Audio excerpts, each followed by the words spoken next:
Support comes from Hampton Roads Community Foundation, partnering with donors from all walks of life to improve southeastern Virginia through grants, scholarships, and leadership initiatives. Learn more at hamptonroadscf.org. Support comes from Thomas Nelson Community College, now becoming Virginia Peninsula Community College, the first choice to start a bachelor's degree since tuition is one-third the cost of four-year schools. More at tncc.edu.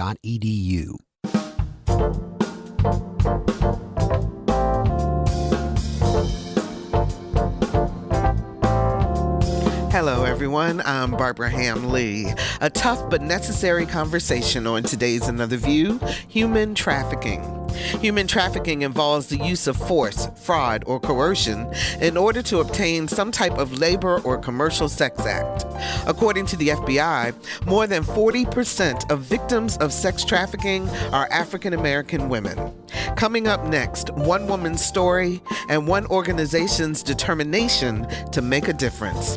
Warning, this frank conversation may not be suitable for young children. Another View will be right back after this national, regional, and local news from NPR and WHRO News.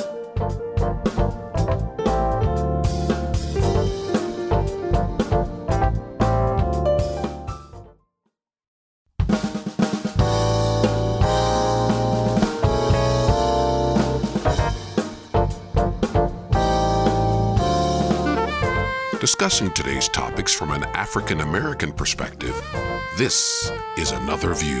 Good afternoon, everyone, and welcome to Another View. I'm Barbara Ham Lee. So, are you ready for the snow? Who knows, but apparently there are two systems headed our way, and we want to get a quick update with News 3 meteorologist Miles Henderson, who is joining us to tell us what the latest is. Hi, Miles. How are you? Okay, we apparently do we have Miles? Okay, we're having some technical problems, so hopefully we'll get Miles on later on in the show. Let me take this time also to invite you to the next Another View Race Let's Talk About It Town Hall. Now, it will be virtual on Thursday, February the 10th at 6:30 p.m. We'll have a distinguished panel of experts to help us understand the educational divide between African American and white students and what we all can do to close the gap. So go to whro.org/community and register. And it is free. It is open to everyone. I can't wait to join in this conversation with you all. We will have both national and regional and local experts here to talk about the issue, and we would love to hear from you, the community. So that, again, is Thursday, February the 10th at 6:30. It is virtual, and you go to whro.org/community and register there, and then we will send you the link to join. So the media portrays victims of human trafficking like this. A suburban white woman is walking to her car at night, and she's suddenly abducted by a stranger who throws her into a van and drives off. He forces her to have sex for money or work in substandard conditions. She cannot leave. She is bought and sold for profit. No matter the race or the sex of a human trafficking victim, it's a horrible crime. What the media does not tell you, though, is that more than 40% of the victims of sex trafficking nationwide are Black women. And in some major urban areas like Los Angeles, the number is as high as 90% or more. January is National Human Trafficking Month, and here to talk about this horrific crime is Lisa Kersey, Executive Director of Free Kind, a nonprofit that works with trafficking victims. How are you, Lisa?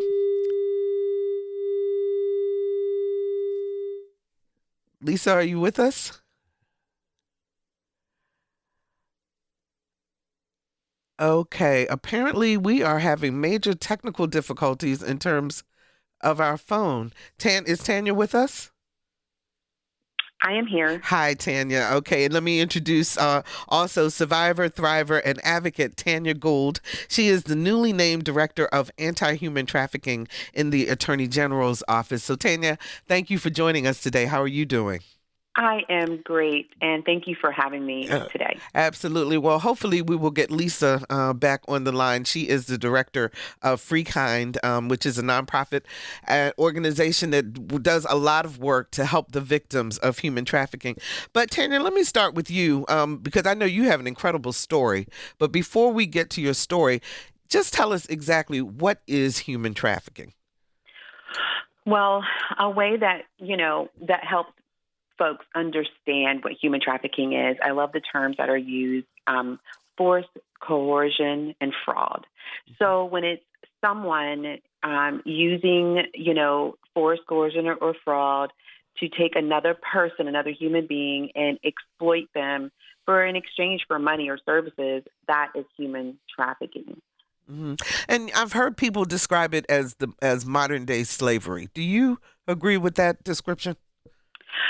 In a way, yes, because when we're looking at root causes, definitely it is a part of what systemically or not systemically, but more or less historically on the issues of slavery. It's one piece or one aspect of slavery that has come down through the generations. So yeah, it can be described as that in that way. So from the sense of a person does not have a right over their own body, their own person, they can't leave. Is that's the aspect of it? They have no control over their lives. So it's not like they can get up in the morning and say, you know what, I want to do something else in my life without consequences or negative consequences. Okay. And we were able to get Lisa Kersey back with us. She is the executive director of Free Kind, a nonprofit that works with trafficking victims. How are you, Lisa? Doing well. Thank you for having me. Thank you. I am so sorry for the technical problems, but you know what? This is what live radio is all about. So we will keep on moving forward. So Tanya was just telling us about exactly what human trafficking is, but I want to ask you, Lisa, how prevalent is it in Virginia? Probably a lot more than people realize. Unfortunately, the nature of the crime makes it really difficult, and we don't have any central way of capturing the data. So there's no true state data available. The best we have is by Polaris, which runs the National Human Trafficking Hotline. And the last numbers that I saw, Virginia ranked 16th in the number of reported cases. So that's the highest we have. And then we look at, obviously, the work we're doing. And last year, we were serving an average per month of 147. And that was just our one organization right here in Hampton Roads. And so that gives you a sense. I've heard from someone on Facebook because they saw what our topic was, and they had mentioned another organization that they were involved in. Are there many organizations working on this issue? There are. The number's growing for sure, but it's been mostly in the last probably 5 years that has happened. Several of our local shelters here who historically have worked with homelessness or domestic violence have expanded to serve survivors of human trafficking as well. But there are a few of us that's our sole focus is human trafficking. And Tanya can probably speak more eloquently to all of the organizations across the Commonwealth that are working on the issue. Sure. So, Tanya, I pulled these numbers from a couple of articles that I was reading about human trafficking, and the numbers astounded me in terms of African Americans. So, 62% of human trafficking suspects are African Americans. 52% of all juvenile prostitution arrests are African Americans. 40% of victims of human trafficking are African Americans. But I don't hear the Black community talking about this. Do you? No. Well, the Black community talks about it in a different way, and it's an approach of normalcy. Okay, it's so I want to take us back to Sarah Bartman. I don't know if that name is familiar to you, but she was, I don't have the date, and I'm super sorry about that, but it was, she was a Black woman, an African, who was owned by a free Black man, and he brought her over here, and in London and had her stand on a stage and people could poke her for like 3 pence, with a stick. Because the shape of her body was, odd. It was odd, and it was new, and it was something that people just didn't know or familiar with. And, to me, that just puts me in mind as to what we see today when it comes to people of color, the shape of our bodies, and, really promoting our sexuality as one to be exploited. And so the Black community, we don't really see it in that perspective. In my opinion, that's the way it is. It's something that can be exploited. Mm-hmm. And when you asked earlier about modern day slavery, it's almost as if we took what traumatized us and made it into a money, making business, because the demand is there. The curvier, the better, the younger, the more voluptuous, and we find, these things with women of color. Mm-hmm.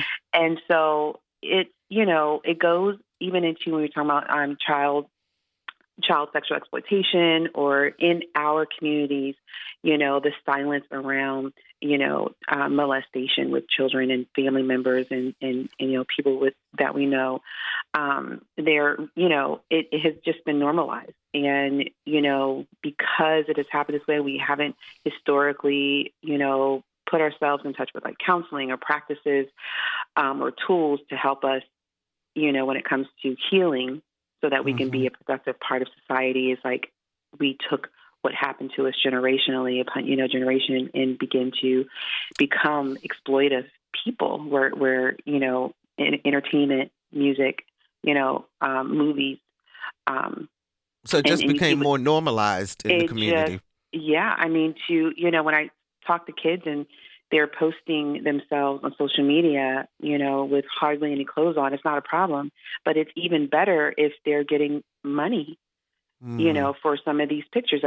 That's it has everything to do with what they think, or what they think a society has told them about when it comes to like worth and value. So, if they're taking pictures and they're able to sell it for money, then that increases their worth or their value, and so we have to find ways to move away from that, have conversations about it. But, I hear when I talk to kids, I work with CHKD and work with kids who've been identified as being trafficked.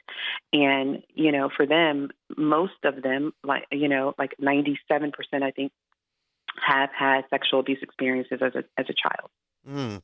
So there's an article that I was reading from The Voice of Black Cincinnati, and they suggested in the article, it says, and I quote, "Others suggest that because African-American men abduct and traffic the highest percentage of America's human trafficking victims, the traffickers have more connections to African-American victims and operate more comfortably in low-income African-American communities where many victims live."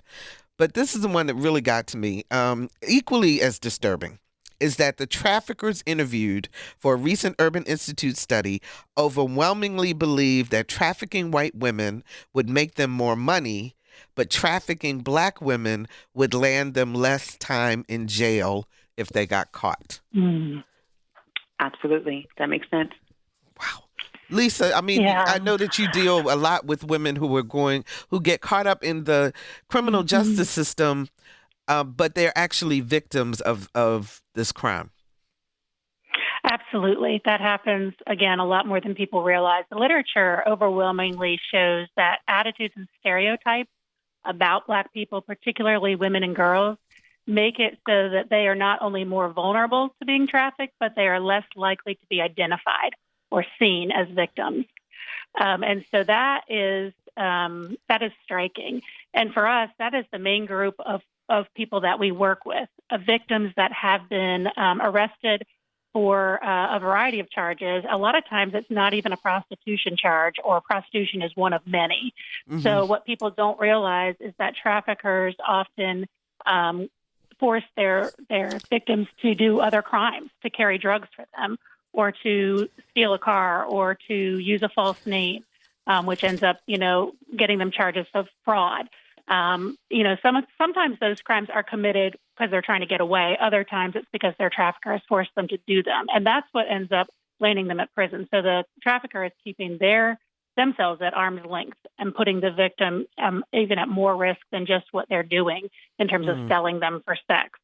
And what we find is that, there's a great report that was done by Georgetown Poverty Law Center that was published in 2020 about the prison pipeline, and it was speaking to the fact that disproportionately girls of color are being affected by that trend. So starting even as young people in the juvenile justice system, the national trends show that while they constitute about 14% of the general population, but nationally 33.2% of girls of color are detained and committed as juveniles. And then as adults, they get picked up and it's an assumed choice, which is also problematic. We tend to at least realize, okay, these are kids and we want to protect them. But the minute they're adults, which in our country is 18, we assume that they made a bad choice or a bad decision. So even though they're basically following the trauma that they've already been through. Exactly. So it's no more a choice than when they were kids. Tanya, you were 18 when you became a victim. Can you tell us your story? Yeah, I'll give you a short version. Okay. I was actually exiting my high school career and was heading on a field trip. Now, I was also a single mom. I had a little one at the time as I was graduating high school. And so I had already, as we're kind of touching on a little bit, trauma or complex trauma associated with just kind of our community as Black people, right? So I had already experienced sexual abuse as a child. I experienced spiritual abuse from my church. I had gone through physical abuse. Can you explain that a little bit? I didn't mean to interrupt you, but I'm curious. Yes. The spiritual abuse. So spiritual abuse in a way where we're talking about control, which happens in trafficking situations, where our leadership in our church, I mean, we couldn't do anything without their permission. And when I say anything, I mean, I was very disconnected from my school friends. I had to ask permission to do anything with school, even when it came to going to games. Or, my mom taking me shopping or, anything that had to do with us making decisions, it was always something she had to go to the pastor for. And if we didn't listen, I mean, there were threats and sometimes force used to keep us in line. And so, this happened during my childhood. And in addition to the sexual abuse that, happened with me as a child and the child image photography used for me, during my time as a child as well. So, I have all this complex trauma. And that's what really brings out the vulnerability because I don't have this cognitive development that's healthy. Right, because of a lot of abuse that I had, like hits to the head, or being knocked unconscious from the physical abuse as a child, and not understanding adult supervision, right? Because I never felt protected, and so when I met my soon-to-be trafficker. He seemed to be, he didn't appear, he didn't have on these boots and a hat like I thought a trafficker would have, right? Or a pimp, AKA pimp, right? Right. And so when I met him, he appeared to be very protective. I actually sat and told him about my story, and he said something to me that no one else has ever said to me, and that was, "I'm sorry that happened to you." Oh, wow. So that's how he gained your trust. Let me tell you, he knew the game, and that's why it's called the game. Because traffickers are great manipulators. This is what they study. This is what they know. And it's not just they're reading a book, although they do that as well, but it's just culturally known. It's just something how to play the game and how to find the most vulnerable in order to exploit them and use them for money or services. And so that's exactly, earlier you talked about, the white girl picked up, in a white van, like on Taken, right? Well, that does happen sometimes. That happens too. But, this way is just a way that it's just easier. It's just easier to appear as someone who's trusting, who's someone that can protect you and make you feel validated and gives you the sense of belonging, Like even we were talking about gangs, and it's that sense of belonging that you didn't get from your family and your own community in a certain way that you were looking for. And the traumas that you had faced never set off your spidey senses, so to speak, that there was something wrong with this guy at some point. It was the complete opposite. I mean, you know, he was good looking. You know, he was 28 at the time, but I had a little one and had so much trauma at home. You know, I didn't see that as a red flag. I saw that it was an opportunity for me to grow and to move forward and to, you know, to be with someone who was just, you know, who was mature in my mind. And could help me. And so anyway, we dated. I met him at an amusement park. You know, he tells me this line. He's sorry that this happened to me. And, you know, the sense of like validation and belonging. And in my mind, I was like, oh my God, he loves me. And, you know, and I felt that deeply. So I always say to people, imagine if a community member or my family or a friend of the family or someone who is a trusted adult heard what happened to me, because people knew what happened to me, and just said something like that. I'm sorry that happened to you. Yeah. Or, you know, things would have lined up differently for me. But anyway, here we are, dating all summer. You know, we're just dating, and I'm excited. I actually had gotten a scholarship to the local community college and, you know, was doing all the things. I had my own apartment, I had my own car. I was, you know, really feeling good about life. And he never, you know, made it seem like I was doing a wrong thing. Like, he was very supportive and encouraging, and, you know, and it was good. But when school started, he wanted to have a conversation with me, and he asked me, you know, as we're moving forward and we're growing, you know, we need to make more money. And I was going to school for early childhood development, and he had told me he worked for post office. And so he was like, you know, we're not really going to make a lot of money doing this, and I want to run something by you and see your thoughts on it. And I was like, okay.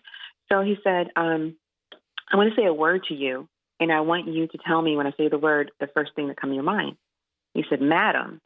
And I go, okay, madam is like a, you know, I think of stagecoaches in 1820, right? And he goes, okay, you know, good job. Try again. So I go, madam. I mean, madam is like an older woman, takes care of younger women. You know, it all just comes flooding. Well, I mean, I know what this is. And he goes, good job. He was like, well, my mom is a madam. You know, and inside, I'm thinking, your mom is a madam. This is crazy. Like, this is unbelievable. I can't believe this, but I don't want to show that I'm immature in that way.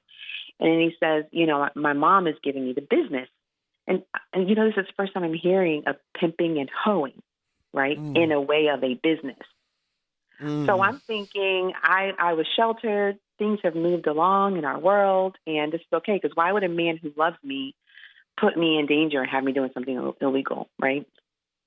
So you know, I'm saying to him, okay, and you know, I'm hearing him. He was like, I really want you to come along with us, and you know, and I'm like, oh, okay, you know, sure. And then so as I gave my soft yes, he says to me, well, you know, you're going to have to go out there sometimes too, because you being the queen and, you know, my right hand, you're going to have to know what you're doing in order to talk to others. And I said to him, you know, I'm not doing that. I'm not a hoe. And I say that because I want people to remember these are the thoughts that we have subconsciously about people and what we see and what we think we know, right? And so I said, I'm not a hoe. He said, you're not. I said, no. He said, well, you know, how many men have you slept with, right? How many boys have you slept with? You know, how many STDs have you had? And what is your baby daddy doing for you? He said, at least the girls and women that work for me, they're getting paid for what they're doing. So who is the real hoe? Wow. This is a man I've been dating for 4 months, and I've been doing my best to be on my best performance because this was unbelievable, right? Calling me what I judged others. And at that, he hung up. And for 2 weeks, I didn't hear from him. And finally, he calls me back, and he says, you know, what are you going to do? Are you in or are you out? And, I mean, I said, I'm in. And this was the very first time I saw that switch, because he was very matter of fact. And then he just changed. He was like, that's my girl. I knew you were the one. This whole time, I knew it. I knew you were the one. I mean, but what at that time, as he's praising himself and how glorious he is in his picking and choosing, you know, all I want at that moment is what we had those 4 months. That's all I care about. That's it. And unfortunately, this is the story of so many, you know, where they have this promise of love and money and growth and opportunity, you know, to be different and to have different. But of course, you know, in that situation, I was trafficked by him for 18 months. And, you know, that wasn't where we were going. It was, of course, all about him. There was the, you know, the threat that finally led into, you know, actual, you know, hitting and punishment and, you know, things for, and just being, this is what I usually tell people. Everything you think about trafficking or pimping and hoeing, things that you've seen and you've heard, it is that and more. Because what people don't think about are the buyers. Yeah. You know, we think about the trafficker, but we don't think about the buyers and their attitude towards you and how rough they are and how disrespectful they are, you know, and going through that and having to give your money and for some, share some of that money with their trafficker. Tanya, I'm going to ask you to hold on for a second because I want to continue and talk about how you were able to get away. But we do need to take a quick break. If you're just joining us, we're talking about human trafficking and the victims who survive it with Lisa Kersey, Executive Director of the nonprofit Free Kind, and sex trafficking survivor, thriver, and advocate Tanya Gould, who is the newly named Director of Anti-Human Trafficking in the Attorney General's office.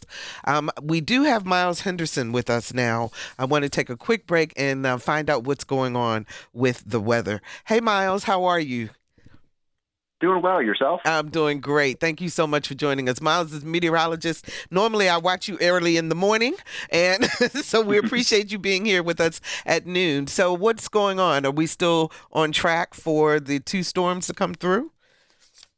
We are. So we're watching two different systems. The first one is a cold front, and that's going to be moving through later today, right? Some spots already seeing some rain out there. That rain is going to switch over to some snow. For most of us, it'll be more like this evening and tonight, right? As our temperatures fall later today from the 40s to the 30s, we'll start to see that switch over.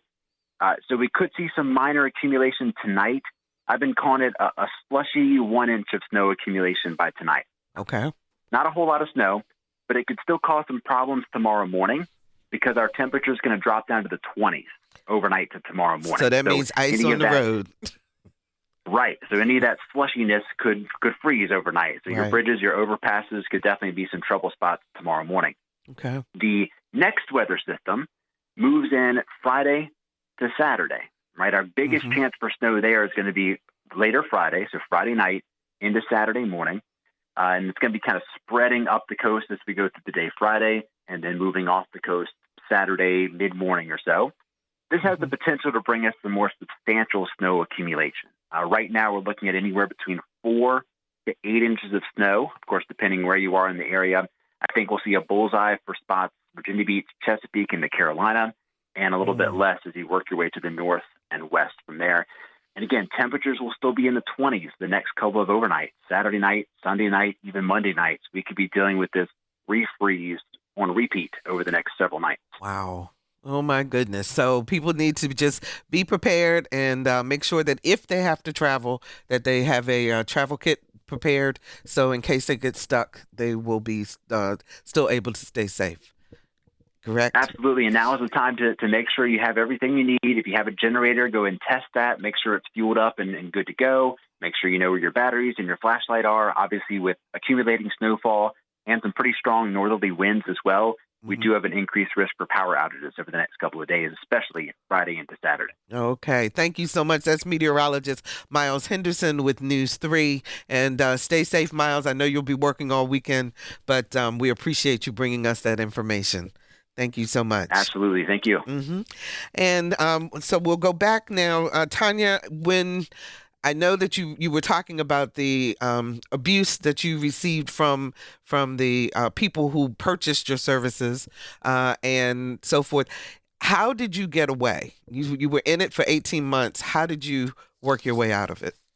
Well, I have to say, I really expected for the entire time, that if I can do, if I can be great at this, if I can be his best, right, things will go back to where they were.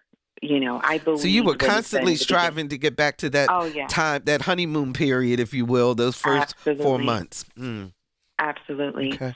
But there came a time and I don't know if you've ever heard this, but in our or in this culture, you would hear like every pimp wants to break his hoe, right? Because when that happens, then that, that person is willing to do anything. Like they're just broken. They have no reason to live other than for what they're doing. And so he had gotten me to that point where I was broken. And when I got there, that's when, the threats turned into actual promises, where, he was beating me and physically hurting me. And it just got really bad. And those were the times where I was thinking, I have to get out of this. Like, I don't even know how at this point. And so one particular evening, I was actually kidnapped by a buyer. And I was in the DMV area, actually. And when he kidnapped me, he wanted to. The kidnapping was to take my money that I had on my person. And when he did that, as if you would know, you may know, going back to my trafficker with no money, it doesn't matter how it happens. It's not. That's something you get punished for. And so. So the kidnapper threw me out the car after he'd taken my money. I had this realization at the moment during the altercation that, I had a son. And I was really contemplating on whether, giving him the money or keeping it, because I didn't want to go back to my trafficker empty-handed. But I had this moment where I remembered, that I have a son. And if I died that night, my son would be left with my trafficker because there was night care, for kids, for, those of us who had kids. And, my family didn't know what I was doing. They had no idea as to what I was doing or where I was or where my son would be. And the last thing I would ever want is my son to be with my trafficker. And so at that thought, I gave him the money. He threw me out the car. And, it was just one of those moments where I didn't have any money on me, no ID. And so I scream and yell to the sky, yelling at God, because I felt like it was God's fault for, when you're out there. I tell people all the time, I feel like people who are destitute or, out there, they're the ones who are closest to God, because we pray for God for the things that we need. And so I felt like, he knew I would get in trouble. This happened to me, but at the same time I was lost and, felt like a little girl. And I started crying to God, and I screamed out his name, and a law enforcement officer heard me and turned his lights on and came over to the sidewalk where I was. So I was in like an empty parking lot. And he said to me, come here. And I go over to him. I'm thinking, great, I'm about to go to jail. And he says to me, what are you doing out here? And when he said it to me, Barbara, he was a African-American, law enforcement officer, kind but stern, and said it as if he was my big brother. And he saw me. It's like he saw past what I had on. He knew what I was. And I remember my mind was, what I'm doing out here. But he wasn't asking the obvious. He was asking me in a way that I would think about it. And when he did it, I broke down crying. I mean, we talk to people about using the word rescue. He didn't rescue me. He was on time because I was ready. And when he saw me and he saw me break down, I told him my story, and he paid for me to get on a bus and go get my son and go home. And he talked to me, and, that's what I needed at that time. Now, he promised me that I wouldn't come back out. But as many people know, those who have had this experience, it takes a while. And I had gone back out 2 other times after that experience, but it was not long. I just had in my mind that my trafficker loved me, and I had to know that he absolutely did not love me. He was actually using me. But this was my first time to that, to that people seeing me as a human being and not as, something that can be bought or sold. Well, I am so glad that you were able to get away and that you're doing well. As a matter of fact, you have 3 children and 4 grandchildren. now. Is that right? I do. Yes.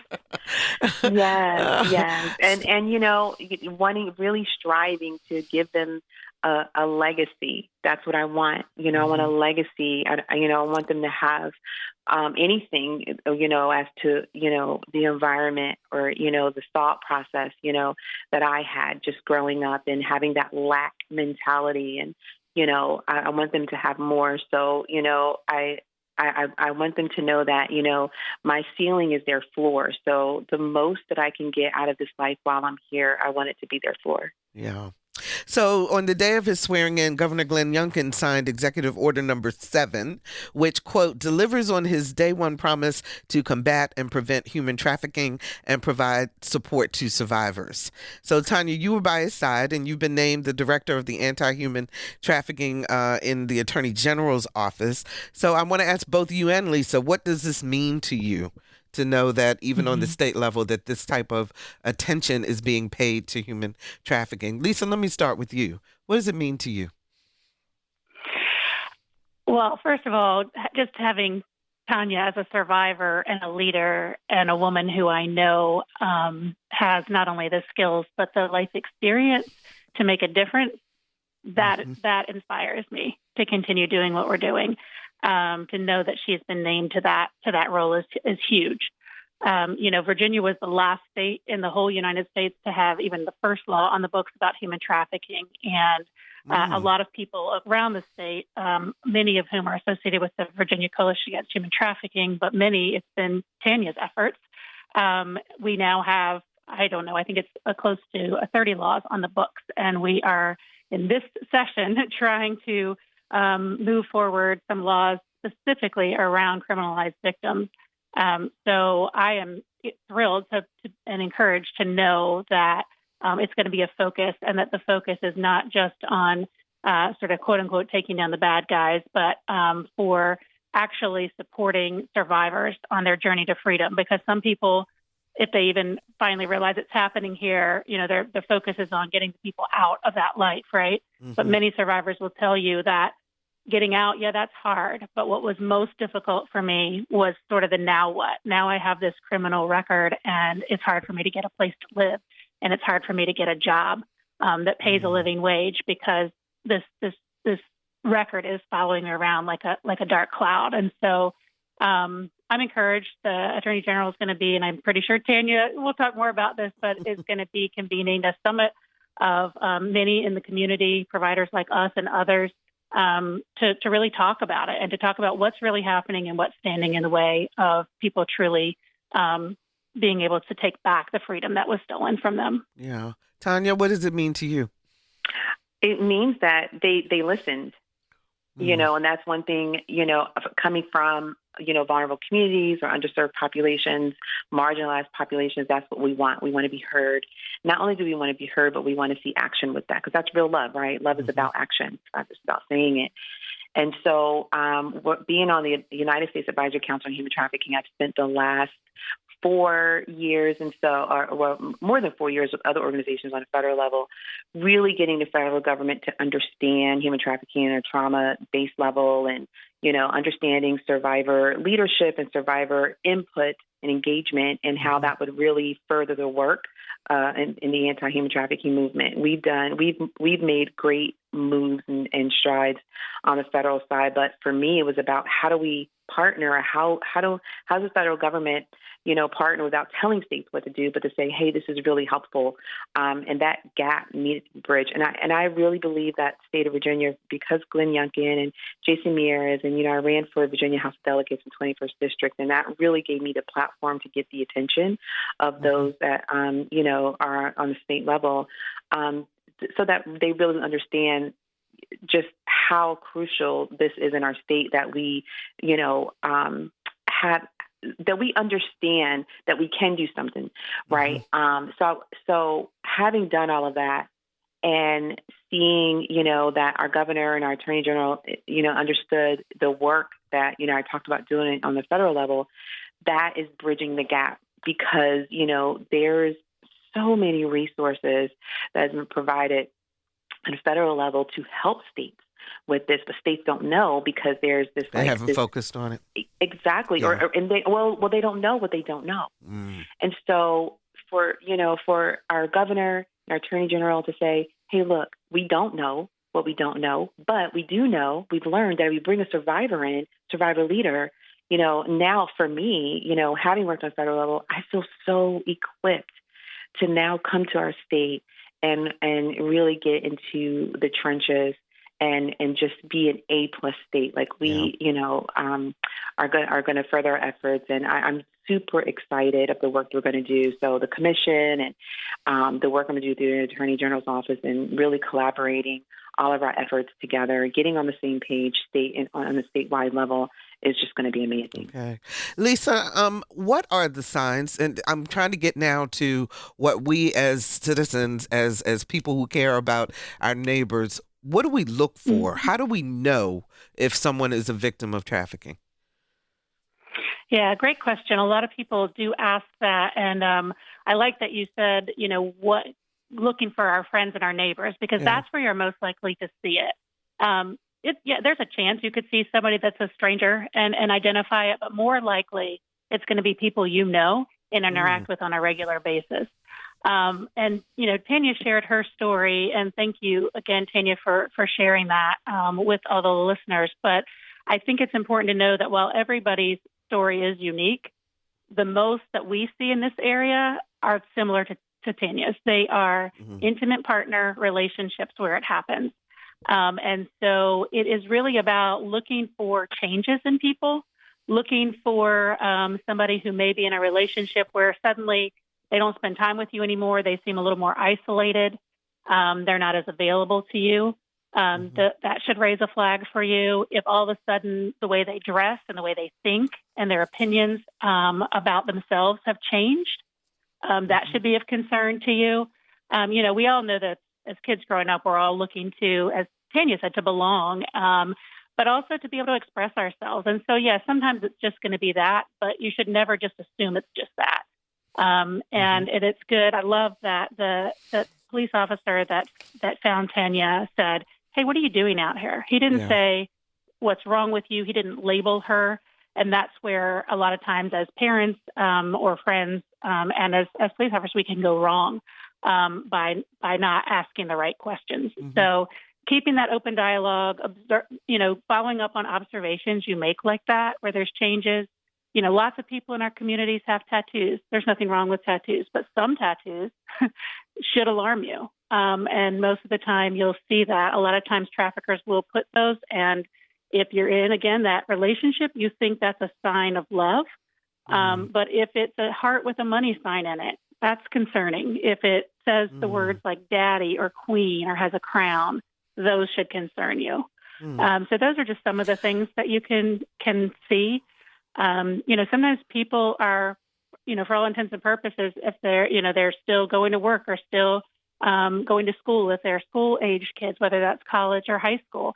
And, they don't have to be totally taken away for them to be being trafficked. They can be being trafficked on a regular basis, and you just don't know it. Like Tanya said, her family didn't know where she was or what she was doing. But she wasn't gone. She wasn't missing. And so just that's important to keep in mind, because we tend to hold on to some of the stereotypes that we've heard or that we've seen, that, people are locked up or chained up or, like the movie Taken, that they've been kidnapped.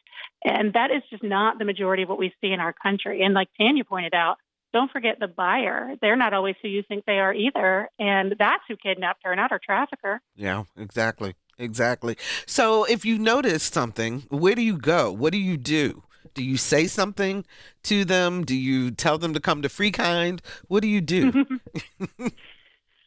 Well, there are a couple of things that people can do. One, like I said, you need to sort of try to have the conversation and make sure you do know what's going on and make it a safe place for somebody to tell you that something's happening. But there are a few things that can happen. One, we do have a hotline. We call it a helpline because we don't have the staff right now to staff it 24/7. But if you suspect somebody or you want to give somebody a number because you think that that they might be and we might be able to help them, they can always call that number. What's the number? Which is 656-1015. Okay. 757. Mm-hmm. Okay. Then they can also anybody can call, and it is staffed 24/7, and it's you don't have to give your name or anything if you're uncomfortable doing that, but you can call the human trafficking hotline, and that number is 888-3737-888. And that, like I said, is staffed 24/7, and they have connections with people in every state, with law enforcement, with others, so they will know the best place to send you. Sometimes they will call us and say, "Hey, we had somebody who called in. Can you help them?" So they're connected to lots of resources and lots of communities, and can be helped. The other same line, but you can also text the word "Be Free," which is 233-733. Be free. Anybody can text that if they're in trouble or need help. Sometimes making a call is not possible, but you might be able to get a text off. And so if someone comes to you, what kind of help do you offer them? Great. So our organization is a little bit unique in that we are not, we don't provide, housing or that sort of thing, but we will help with temporary shelter. The biggest work we do, as I said, is with criminalized victims, so people usually who have criminal records. That doesn't mean we'll help you if you're not in jail right now or you don't have a criminal record. But we generally will intercept people when they're in jail, and then we go to court and advocate for alternative sentencing, so that the court, the prosecutors, the judge, they can see that this person is not a criminal first. This is a person who's a victim who may have committed a crime, but if they understand what's behind that, we have had great success. I'm talking like 95% is the rate, and all credit to my team for that. But those who are going into the courtrooms and advocating on their behalf. And then we provide transitional support. So we either help match people to restorative programming, if that's what they choose to do, or we help them with reentering into the community, into a safe place. Sometimes that means staying in their community right here. Sometimes it means getting them out of the community. And someplace safe. Yeah, and some people, their trafficking was here, but that's not where they're from, and other times it's both. And so sometimes they do actually have a supportive family somewhere else. So if we can get them back to their family or get them to a program that's closer to their family, then they have a safe, supportive network that can help them. So we do a lot of work with matching people to programs. We have 30-plus partners in our network in and outside of Virginia.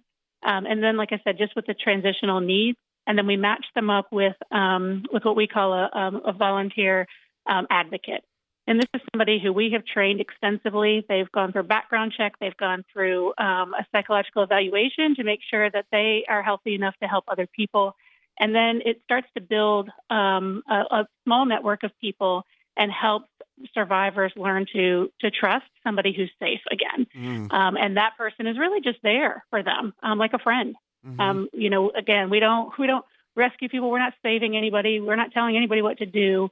We're just there to say, I'm here for you. What do you need? And if they relapse, we're still here for you. We often, our director often speaks of our culture of persistence. It's about showing up. And we had a client who said to me once, and she addressed our whole class of volunteer advocates and said, you don't have to have all the answers, and you shouldn't feel bad if I go back one more time or if I end up using it another time. That's not on you.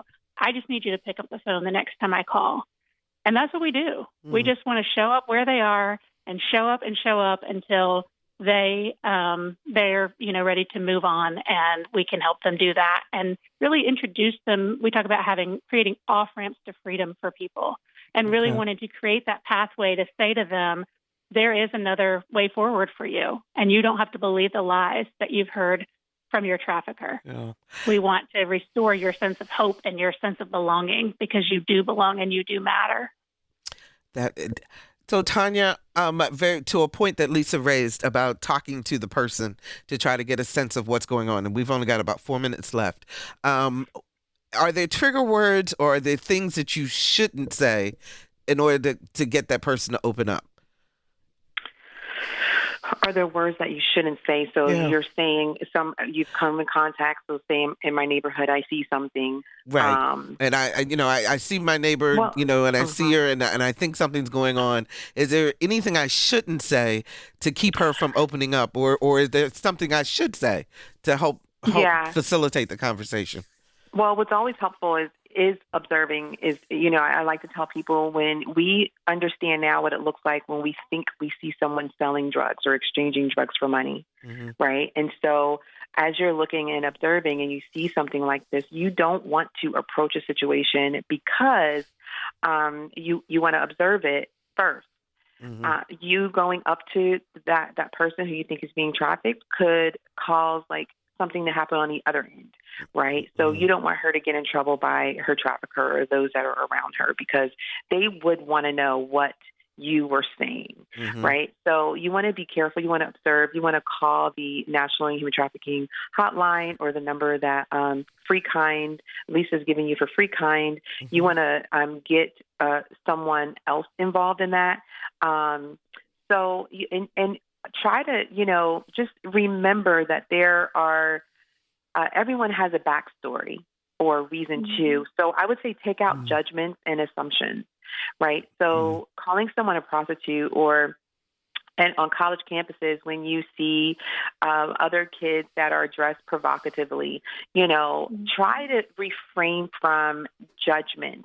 Because, you never know why a person, like Lisa said earlier, they're expressing themselves. So you want to be different. You want to be approachable. People know who they can come to. What I'd rather happen is that person that's being trafficked see you as a person who's approachable, not a person who gossips, but a person that they can come to and say, hey, I need help. So I'd rather see it happen that way than for, you to try to approach, and I always tell people, just grab that National Human Trafficking Hotline and just give specifics about what you see and what you think, and you don't have to be right. Let someone else figure that out. Let somebody else figure it out. Let me give those numbers again. For Free Kind, 757-656-1015. And the national hotline is 888-3737-888. 888-3737-888. Or you can text Be Free if you need help. Tanya and Lisa, the work that you're doing is just so incredibly important, and we are so very grateful that you have shared with us the beginnings of what we need to know. We clearly need to dive more deeply into this subject as we move along. And Tanya, I'm assuming we're going to be hearing a lot from you in your new position. Yeah. So that is Lisa Kersey. She is the executive director of the nonprofit Free Kind, and sex trafficking survivor, thriver, advocate Tanya Gold, who is the newly named director of anti-human trafficking in the Attorney General's office. Ladies, thank you so very, very much for joining me today. I really appreciate it, and thank you for the work that you are doing to help others to be able to escape their traffickers and their situation. Thank you for having us. You all take care. Mm-hmm. And I hope that you all will pay attention to the warning signs that someone is being trafficked and alert authorities. Listen to this show again or share it with others. You can do that by going to anotherviewradio.org and downloading the podcast. And you can sign up for our eView newsletter. It's a once-a-week reminder of upcoming shows. And I want to give you those phone numbers once again, just in case you know someone who may need some help. If you want to contact Free Kind, that number is 757-656-1015. And the National Trafficking Hotline is 888-3737-888. That's 888-3737-888. Or if you can't get to a phone or make a call, you can text Be Free. And hopefully you will be able to get some help. Also want to remind you that you can sign up for the next Race Let's Talk About It Town Hall. It is on February the 10th at 6:30 p.m. Go to whrO.org/community to sign up and join us. We'll be talking about equity in education. Next week on Another View, Dr. Keith Newby with the latest on the coronavirus pandemic and the fight over mask mandates. Our theme music is an original composition created especially for Another View by Jay Sennett. Lisa Godley is our show producer. Todd Washburn is our audio engineer, and Dr. Barry Graham answered our phones. We're in for some significant snow this weekend, so stay home and stay safe. And let's chat again next Thursday at noon for Another View.